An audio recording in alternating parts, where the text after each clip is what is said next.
and then slip around the other side of the map to get deep wards of their own. But right now, TSM is the only team that was able to get 2 deep wards. So now TSM has knowledge of the blue side of Cloud9's jungle, but Cloud9 doesn't know a damn thing. Watching last night as well, I rewatched the finals, and something like this happened exactly where Meteos headed over, got a quick ward on the Raptors, so Dyrus couldn't do anything if they were really going to get the split, and he wanted to kind of sapling out the Raptors there. So a little bit of a change up as well for that 5v5 to be pushing C9 off the top side of the jungle. Nice by Team Solo Mid. We're going to start off with the doubles. It's going to be down at Gromp as well as up at the Krugs. Bjergsen with the one little Raptor to maybe surprise Incarnation to level 2. Interesting, actually. He got those because of the saplings. So he's 6 now. He got all 3. He got the 4, yeah. Or the 3, sorry, thank you.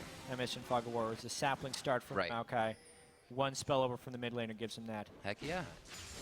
Typical TSM, sacrificing Dyrus' farm a little bit for Bjergsen, but it's a pretty common tactic among Maokais.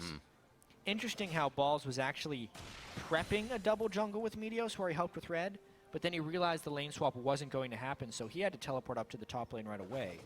This will actually give Dyrus an advantage in that top lane. Push out quickly as well to Bjergsen. They make sure to put a mark on that mid lane immediately and try and make him at least blow a flash. Nothing though, as he's playing it safe for now, but you can see right off the bat, if you can get Incarnation just a little bit, they're going to try to, even if it was just a few CS or a bit of health. But so far, it's working in favor of Bjergsen still because of that knowledge. And now Dyrus moves in. Yeah, a lot of this is just based off the knowledge that was gained by TSM from the level 1. They had the deep wards, Cloud9 didn't. Therefore, Cloud9 had to guess where TSM was going to be, and they guessed a little bit wrong. So Balls was late to the top lane, which allowed an invade from Dyrus, which gives even more knowledge now to TSM, meaning they know where the Gragas is, and it allows TSM to play the rest of the game with knowledge of the jungle. And really well done by Dyrus. Still up in CS, even leaving the lane for that situation. So just timing everything perfectly. This is going to give Santorin time to work on whatever he wants. He's already down inside the Raptor camp on the side of Cloud9. Just getting some wards in. He wasn't able to pick up some resources just yet, but he does sneak right around Lemon there. I don't think he saw anything about it. Maybe he did. He's heading back down. Thinking about a counter gank here if it happens. Interesting sneak there by Meteos. He's waited long enough from when he was in his jungle that Dyrus would be playing overly passive to not do much, but the wave's in an interesting spot here. It'll be tricky if they wanted to gank Dyrus. Meteos, not his usual self here. He usually spends a larger portion of the early game just farming instead of doing a very slow through the top lane gank. That's going to set him back a little bit and maybe open up an opportunity for Santorin to pressure. Slowly waiting for one more step up, waiting for that wave to collapse in as well. They can't get the gravity field out in time. Incarnation flashes away. Got used to saying that name. And his flash will be down. Maybe a rinse and repeat here for Santorin. Yeah, I mean, we can talk about Victor for a little bit here. Early on in the laning phase, he's not devastating, but Kog'Maw's early laning phase is also quite weak. Adding to the fact that Rek'Sai's early ganking needs to be respected, and the fact that Bjergsen has had knowledge of where Meteos has been the majority of the early game, kind of explains this large CS gap that is opening up, just based off the knowledge and the general matchup. Bjergsen playing it very well, and maybe Incarnation could have picked up 2 or 3 CS that he didn't time properly with his last hits, but outside of that, there's not much more he could have done. I saw a few of those Qs actually just missing some CS, and they died to the minions as well. Maybe some jitters. Definitely already getting more help from Meteos here, so on the side lanes to do what they can to keep the pressure onto TSM, coming from Cloud9, I should say. They can't afford to fall behind with what's happening here in mid. Yeah, Bjergsen, wow. 47-19 after he's able to shove that up. Plus, Bjergsen gets to back with an ideal amount of gold for Victor. Victor generally wants to back with 1,000 gold, or in this case, 1,350 gold. So not only can he upgrade his Hex Core for his E, which will now shove in Kog'Maw even faster, the upgraded death ray, he also picks up boots, which are another very critical thing for Victor. The way his trading works, if you want to get the Q auto attack harassing, you need to be faster than your opponent. Since Incarnation couldn't farm up and get tier boots, instead just a tier, Bjergsen now has a move speed advantage on him as well, which just adds to how much pressure Bjergsen can put out as Victor mid here.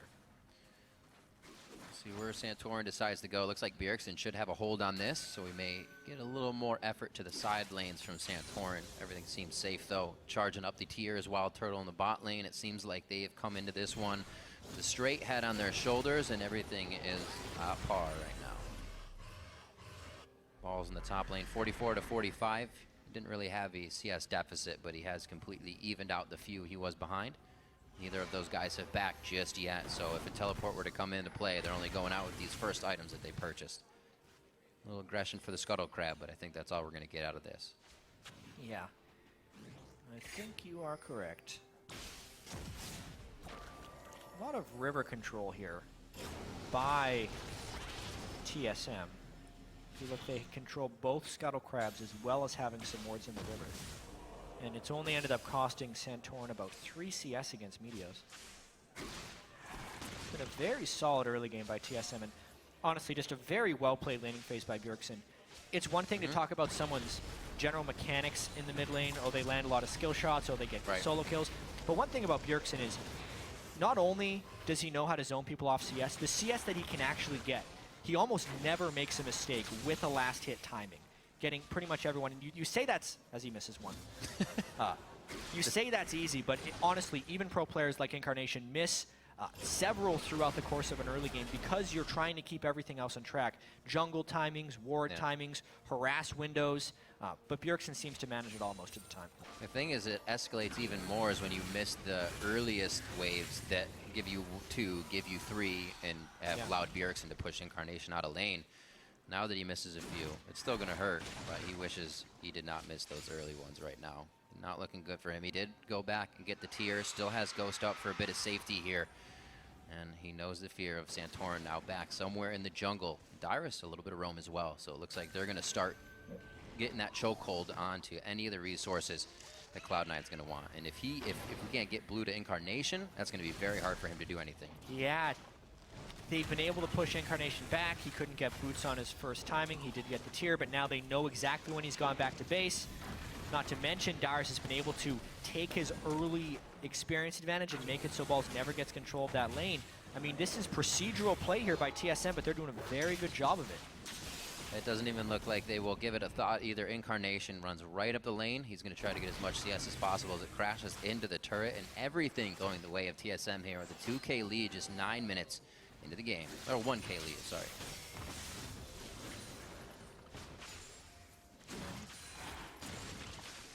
Always wondering how Cloud9 will play with the roster change. No eye here to try and help him out. Santorin, big time gank coming down on the balls. Who's pushed up?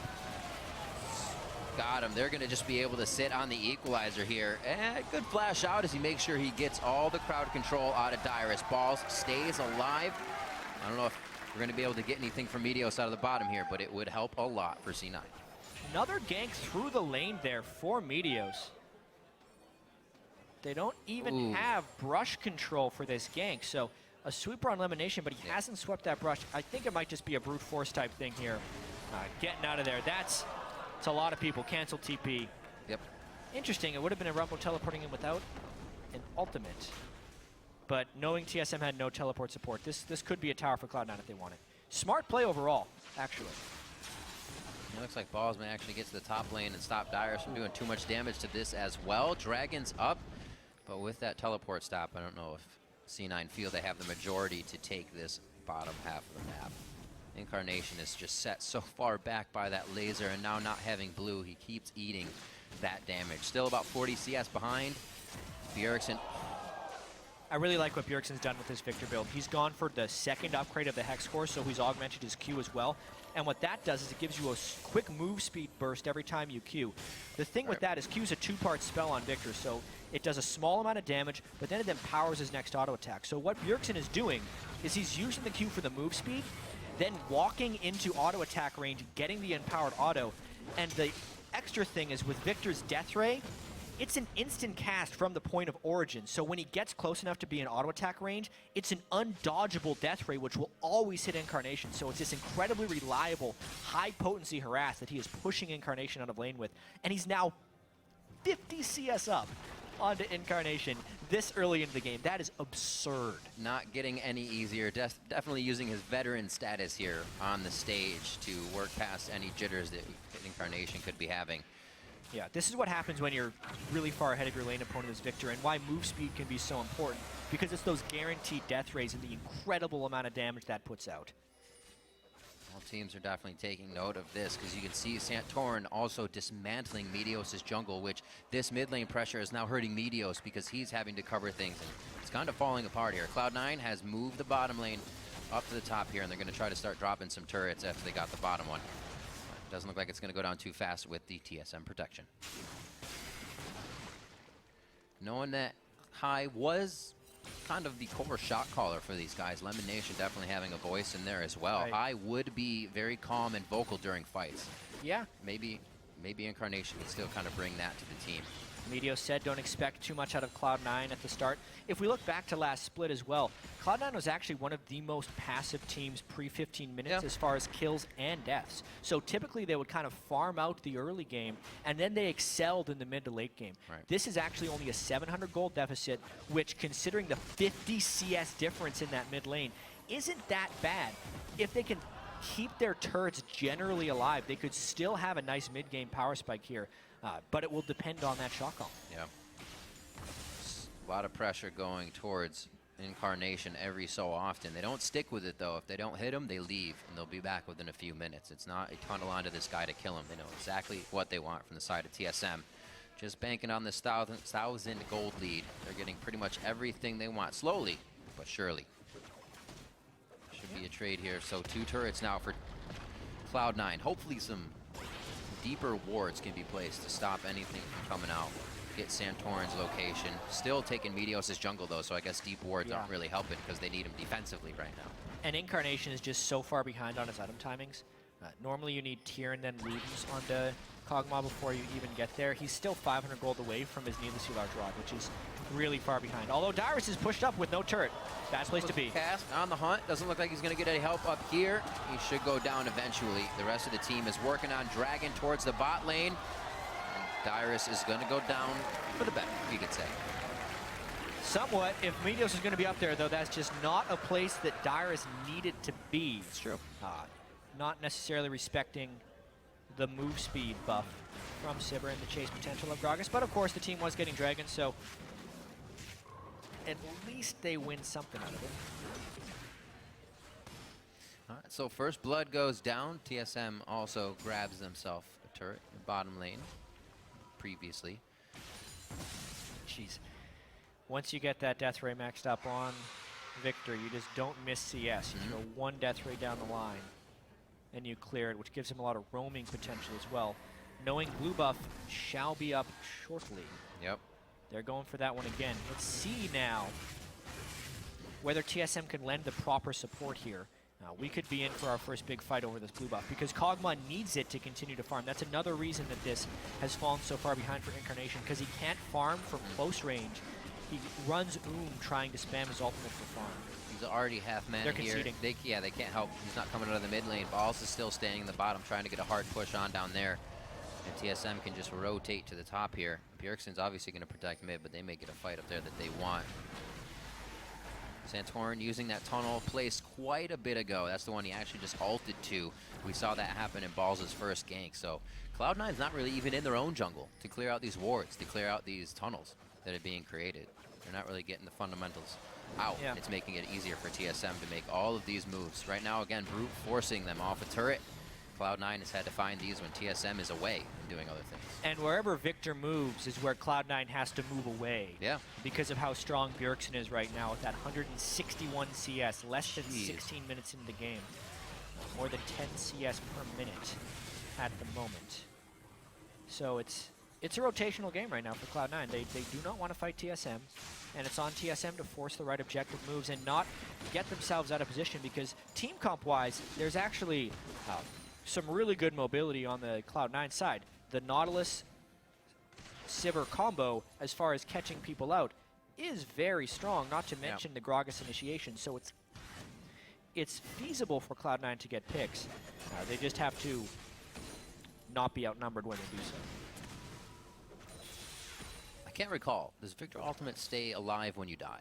Yes, but it will not follow the target. Okay, right. So it stays still. you no longer can control where it goes, but it'll definitely persist. Because I'm thinking if they bounce Bjergsen in, he could die fast to this composition. But if he gets his ult out as well, that could be a severely big error, or a severely big error. So we'll have to see. Definitely an option to get the fight in there. They have to get a good flank on. Some forward wards placed by Cloud9, or at least catch TSM when they feel confident enough to go back in for blue, go back in for something that's not theirs. But right now, that's difficult because everything seems to be theirs in this game. Just 16 minutes in, coming out very strong for the first game of the Summer Split. And it seems like, well, they may have righted their wrongs to MSI. That was still international, so that will loom. Yeah. So we get to see them play that style of game again. Well, they haven't fallen behind in the early game, but they also haven't made too many aggressive moves. That's also because Cloud9 has been conceding a lot of things early on in the game here, and they still have to be wary of when Incarnation eventually finishes his Luden's Echo, which already 17 minutes into the game with this tier is very slow. 410. As far as Luden's Echo timings go, it's a 1,400 gold deficit he faces to Bjergsen in that mid lane. That's almost the whole gold deficit for the game. Yeah. It's just based off the mid laners right now. But he finally finishes Luden's. Well, there's one good thing that can come of this is he will now know that Bjergsen is going to come at him hard in the mid lane. He did not give up one bit. He definitely took it to Incarnation as he would any other. And Incarnation did not know what was going to happen. Even with the pressure of Meteos in the beginning, Bjergsen said, oh, there's Meteos. Let me pressure even more now. Yeah, just so far a good plan here by TSM. Nice little 5-man invade. They catch Cloud9 also sitting with 5. They're able to get deep wards at the start of the game. TSM then tracks Meteos very well through the early game. Bjergsen gets his first item timing when Incarnation does not. He uses that to bully the lane. The rest of the matchups have been going fairly well for TSM. The roaming hasn't provided any kills really for either support, but the carries themselves are farming up fairly well. Yep.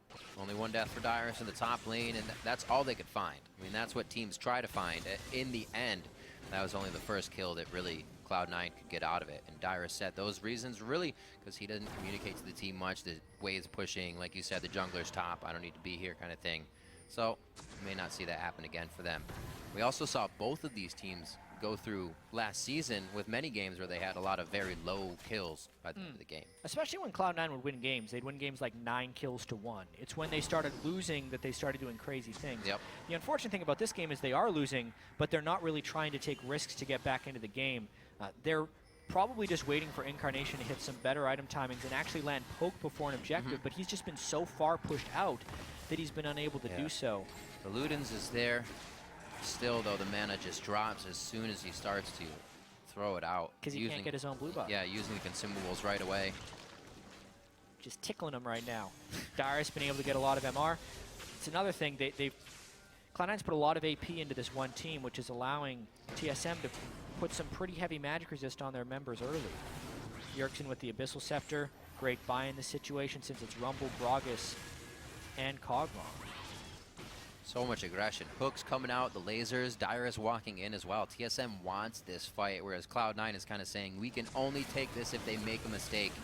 And they're already backing off wholly from this, knowing they don't have the wards, except for one right there on Wild Turtle. Slowly moving back in. Lemonation looks like he's going to be the meat wall in this one. Sneaky's still holding the ultimate.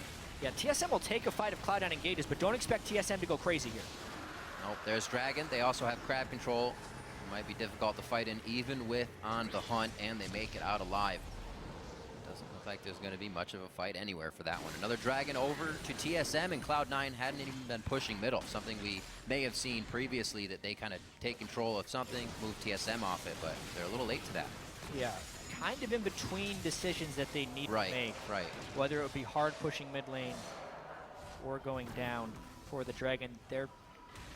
They're just giving this TSM team a lot of respect, but kind of sticking in the game, right? They're not falling too far behind. The Dragons are starting to stack up. Baron will become a threat, but they've only lost their outer turrets. So they haven't had that back-breaking moment yet. They're just getting kind of scratched out right now. Watch this. Near impossible to push this guy in. Well, if they get enough poke down. See, that was hit. Incarnation did get a blue buff for the first time this game. And let's watch this Luden's poke. They're just going to set up camp outside here since they know there's some TSM people that have to go back. There it is. And they're going to delay the backs until they can get that mid lane turret. Especially coming up, he just hit level 12, so that range gets very big. Even his first level, he's like, this doesn't feel long enough. Level 2 and level 3, they both feel really good, and they're already starting to use it. Incarnation moving up with the tank line of Lemon Nation and Meteos with him. Looks like Meteos is still going to stay in the jungle, make sure they can get their wards pushed forward, and the first time they're really starting to put their foot down here. They did catch TSM after that dragon, but we'll see if C9 can follow up with this and keep it going. Yeah, all you need on an AP Kog'Maw, Luden's and a blue buff. Plus tier. You did it. So much base damage. Stayed alive in lane. It was rough. 231 to 171 there. Now, as a full team of 5 cannot be stopped by just Dyrus himself, and the team isn't really ready for it. Bjergsen actually wants to get his blue along with Santorin over protecting that turret. They feel like the fight overall may be theirs, so not worried to give this up. Yeah, poor play there by TSM. They heavily prioritized the blue, which isn't necessary at the moment. Now, they kind of sent half of their defense up to the top lane when they could have lost the turret anyway. They're going to try and get this mid turret down, but with home guard boots, Cloud9 can get back pretty quickly. It's going to be close. A little bit of Black Cleaver love for Wild Turtle along with his Muramana that actually just finished. And that is 586 on Incarnation, so you can kind of see the difference between their tiers stacking.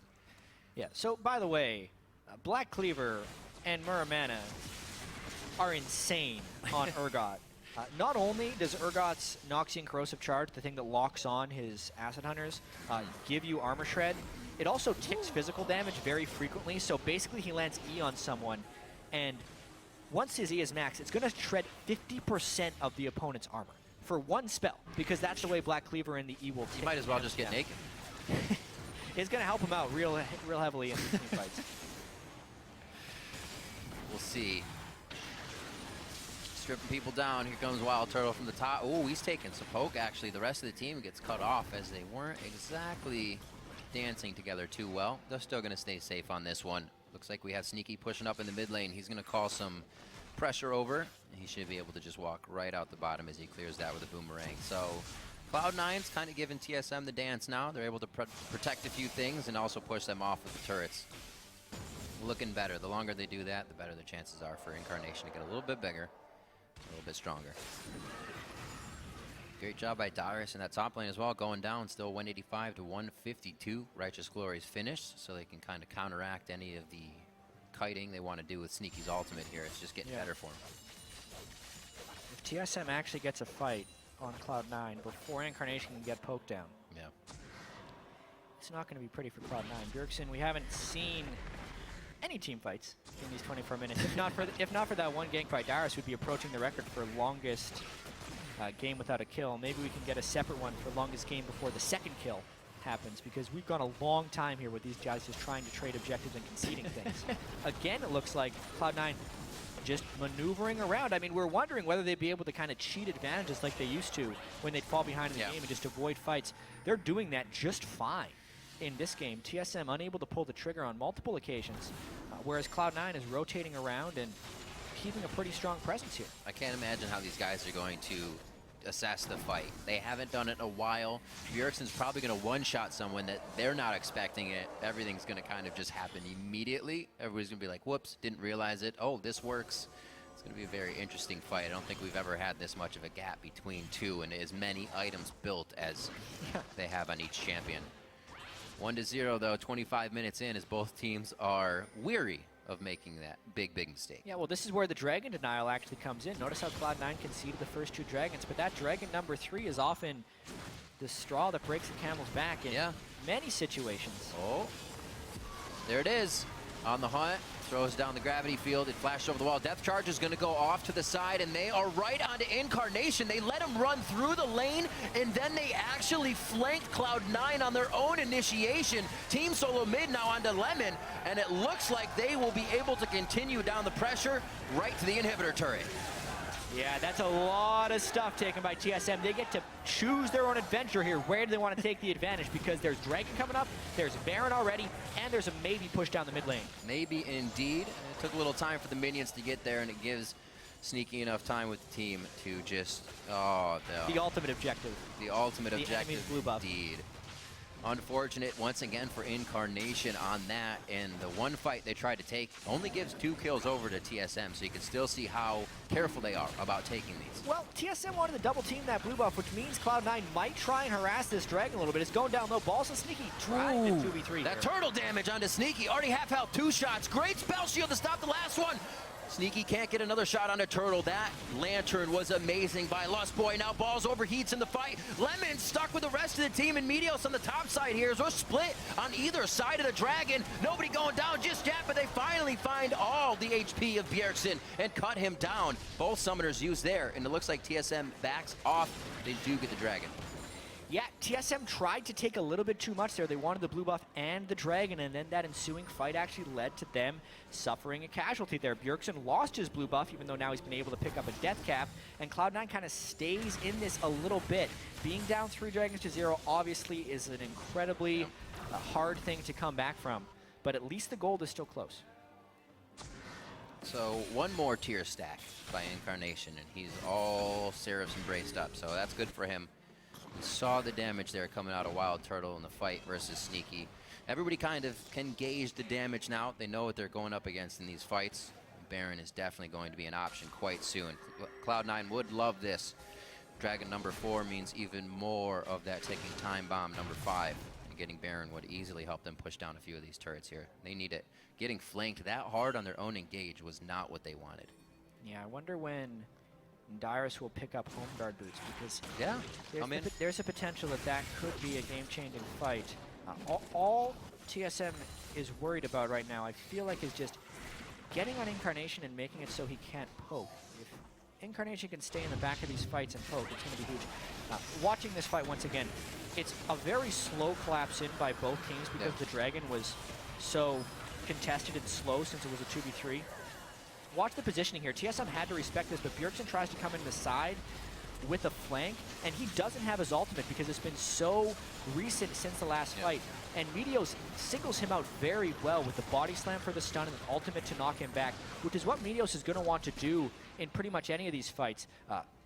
Meteos needs to track his cooldowns very, very well because he wants to use his ultimate to disrupt Wild Turtle's position reverser, which is very key. But also, he wants to use it to throw Bjergsen back, so it's really whichever one or opportunity comes first. And it's difficult. He's basically the only one. You have depth charge and anchor toss, but those aren't going to hit immediately. So you're right. It's going to be quite difficult. We did see, though, that caveat of grabbing Bjergsen with his ult down. You said he isn't able to crush everybody right away in the fight. So if they can keep doing that, kind of that is their prerequisite for the fight, they should be okay. He, however, has grabbed himself now a death cap. Also on that leveled up trinket, 315 CS to 227, just about 100 over right now in Incarnation. This is, like I said, Seraph's Embrace has been finished, a little more protection from him, but I don't know if there is enough peel unless Lemon Nation is hip and hip with him and Meteos in a fight. Yeah. It's going to be tough. The peel will be rather difficult. Sneaky, known as the best AD carry in the North American region, though. Yeah. Especially going Blade of the Ruin King, so he's going to try and peel a little bit for himself. It's always an interesting choice between Bloodthirster and Blade of the Ruin King. This time with Bork, a lot of that has to do with some health stacking going down on the other side between Dyrus and Santorin, but not much armor. Plus, when Rek'Sai gets close and knocks him up, being able to use the Blade of the Ruin King active and then shoot backwards, especially on Sivir, who already has a lot of move speed from her passive and ultimate, will make the kiting very potent for Sneaky.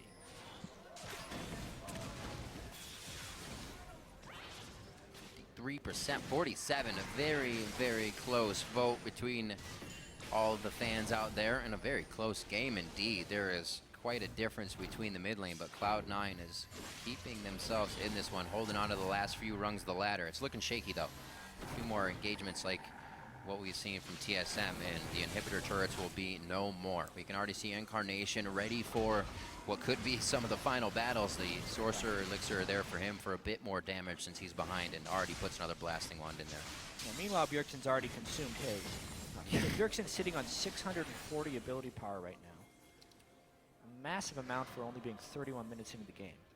And they're just trying to control this blue buff area. I mean, if TSM gets enough vision up, and keeps Cloud9 out of this area for long enough. They don't actually need to worry about having sweepers down because they would be able to keep them out and know there's no wards. But honestly, it's really all about just this blue buff denial over and over, so Incarnation can't poke them.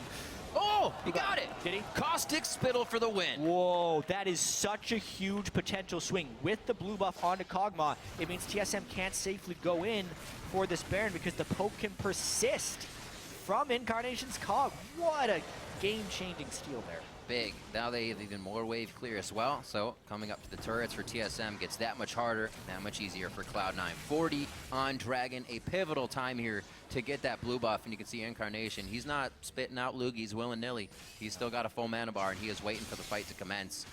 Slowly but surely, the teams now are warding each other out here. Meteos actually gets popped, so he's forced to use the Raptor. And it looks like they are going to be setting up 20 seconds before I think we get our first real fight here in this game. Both teams are going to have to take it. Number 4 is too big for TSM.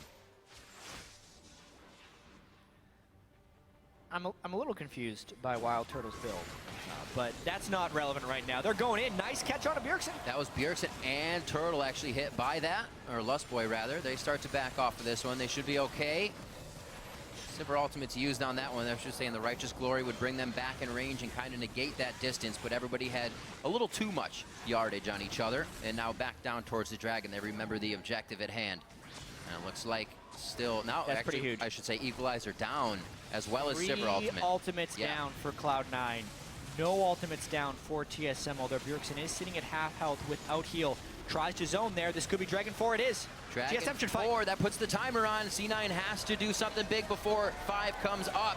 That's 6 more minutes, and so far 1 kill onto Dyrus is going to help that cause. Looking at Turtle now. Lustboy puts up the box. That's going to stop the rest of the team from clearing through. It's the flash body slam on a Turtle. Balls picks up the kill. Anchor toss just missing Lustboy, but there should be enough to take him down. And that's Incarnation with the living artillery. Picking himself up 1. 5-3 now. Cloud9 on the board with a few more kills. Such a strange fight right there. Cloud9 was down 3 major team fight ultimates, and TSM had all of theirs, yet they decide to split after the Dragon fight. Not commit for anything powerful and just let Cloud9 kind of just mob through them. Yep. Even though I think TSM would have won that team fight, TSM got 4 Dragons, but at what cost is the real question. This Baron's going to go down.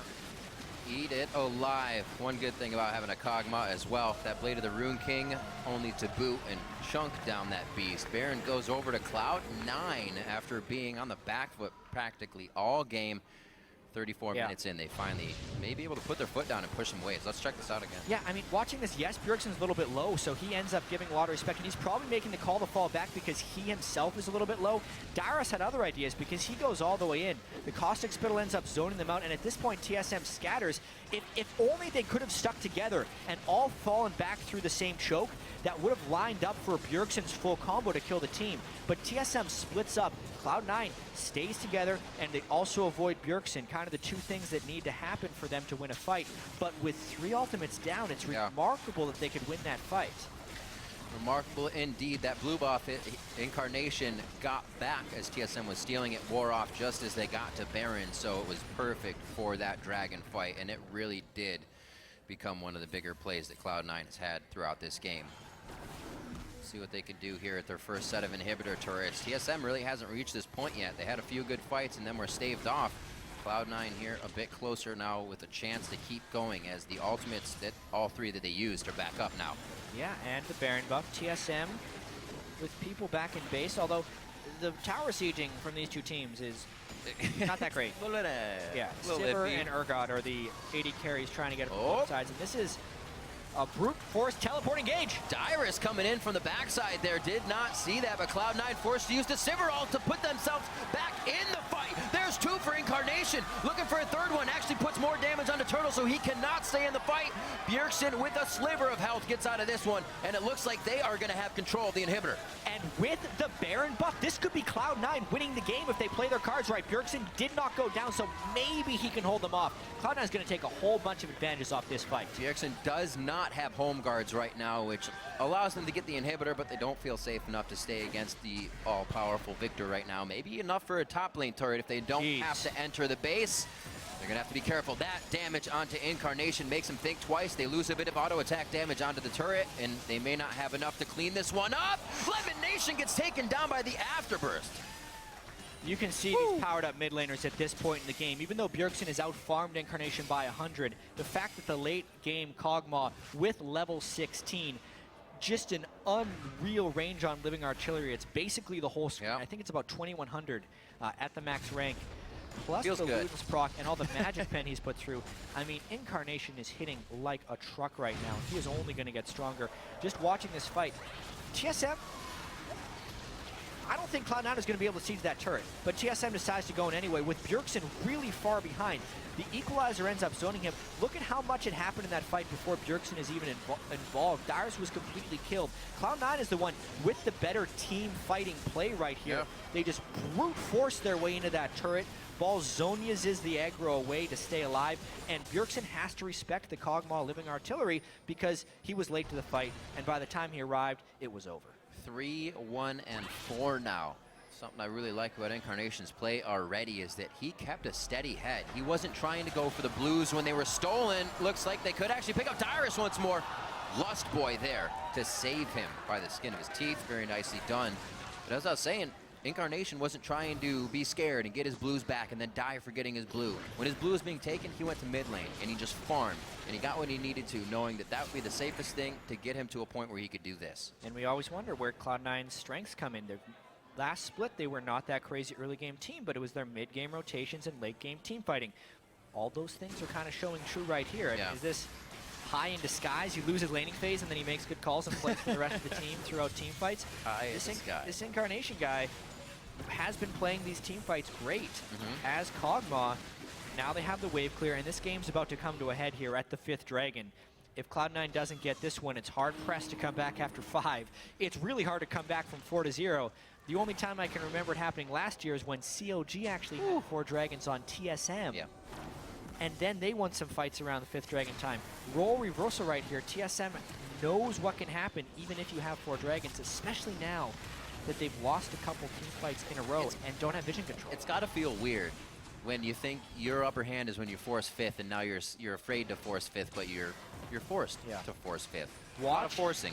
Watch the pre-fight poke here from Incarnation. That's the key. He has a blue buff, which is huge, and they end up fighting up top. Incarnation's around the wall. That's Balls looking to throw down. Still back and forth. A lot of good damage done on both sides here. Mostly the Lemonation, though, is look at TSM's health bars. They aren't feeling too good. That's the equalizer. Splits Dyrus from the team, but only for a little bit.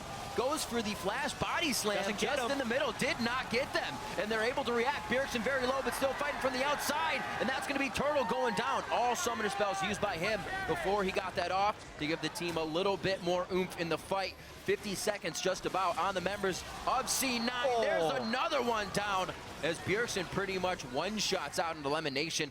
TSM is just kind of getting the stragglers right now of C9. After this Dragon, it's going to be a very hard push, possibly towards the top lane if this bottom wave isn't pushed fast enough. Yeah, Meteos went for the hero play, but he couldn't get the stun or knockback on Bjergsen. That's what ended up losing that fight. The poke is still pretty immense, but the blue buff is gone from Incarnation. Here we go.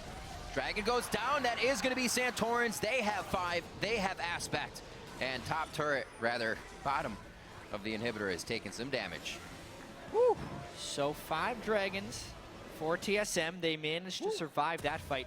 That means a whole truckload of AP because that doubles all the previous bonuses, which is massive for Bjergsen.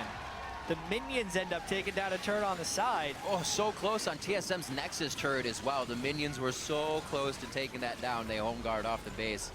It should be all right there. And TSM gets back to repair on that one. Wow, that Nexus turret has about 200 HP. So because of the double bonuses from the 5th aspect of the Dragon, and the fact that the Hex Core already gives 168 ability power to Victor, Bjergsen's sitting at 891 AP right now. I'd say that's a lot. The rest of TSM still pretty tanky, but honestly, aspect of the Dragon helps you within a team fight. Yeah. If TSM can't actually get fully engaged with Cloud9, which was kind of the struggle at the start of that last fight, and if Incarnation can successfully poke before a fight, Cloud9's actually still in this one despite being down 5 Dragons to 0.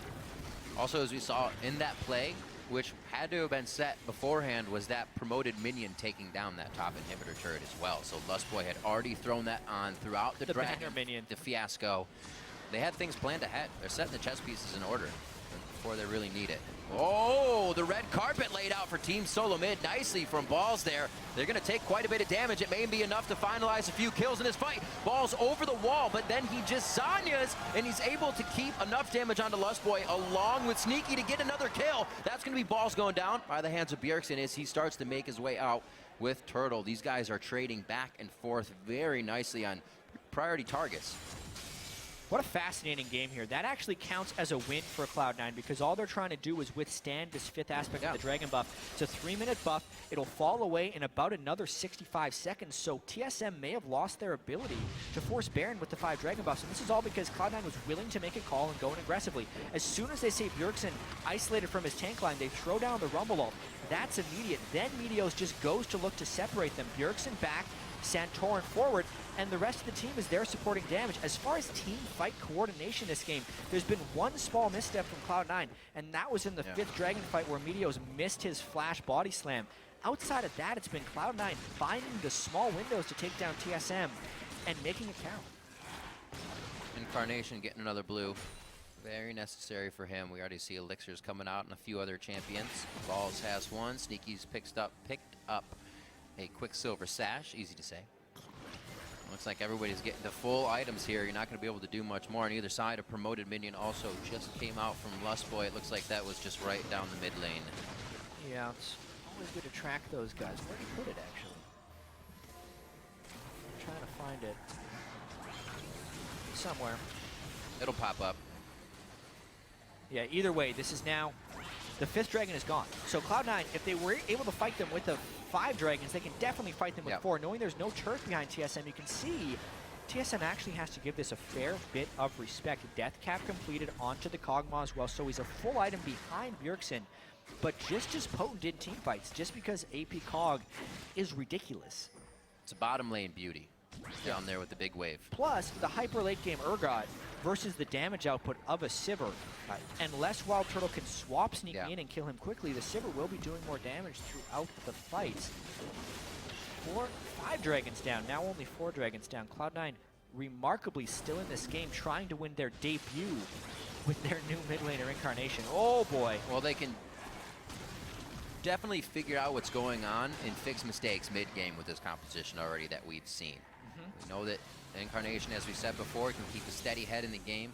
Meteos was back and forth, although having a bit of trouble in the jungle at first, finding ganks. Oh, man. Still kept the team in for the fights, and that promoted minion was in the bot lane. Yeah, and it's doing work right there. Lustboy finding the right lane, perfect lane to promote the minion because they know they're going to be playing this around the Baron right now. And someone needs to go down and deal with that giant minion wave, but they have to fight now. That choke point, though. That Luden's hit coming out as well. They're going to wipe down Team Solo Mid here. Bjergsen very low, can only do a few things from the outside, and he might cast his last ability here. His death comes from the explosive cast, and a slam of the belly coming in from Meteos. A triple kill for Sneaky. Balls chasing out Dyrus, and potentially an inside the park ace here as Dyrus won't be able to do much for the team but run away. That choke point that TSM walks through, Cloud9 again finds the fight, giving up 5 Dragons throughout the game, but now with 50-second death timers across the board, and Maokai's the only one surviving for defense. This could be Cloud9 winning their first game. Very nicely done. They are going to rush up the mid lane, Jat. It took quite a while. We had 1 kill for 23 minutes in this game, and now it surmounts to 15-9, 45 minutes in. Over 100 CS behind. Incarnation held his breath in that mid lane, making sure he could make it to the mid, make it to the late with his team. Dyrus doing his damnedest here to shut down Cloud9, who already had the head-to-head against Team Solo Mid, and look to stretch it just a little bit more. 45 minutes on the clock. TSM trying one last time to go for broke on the stoppage, and Cloud9 pick up the first win of the summer split over Team Solo Mid. Wow. Against the defending champs right there, too. Down 100+ CS in the mid lane.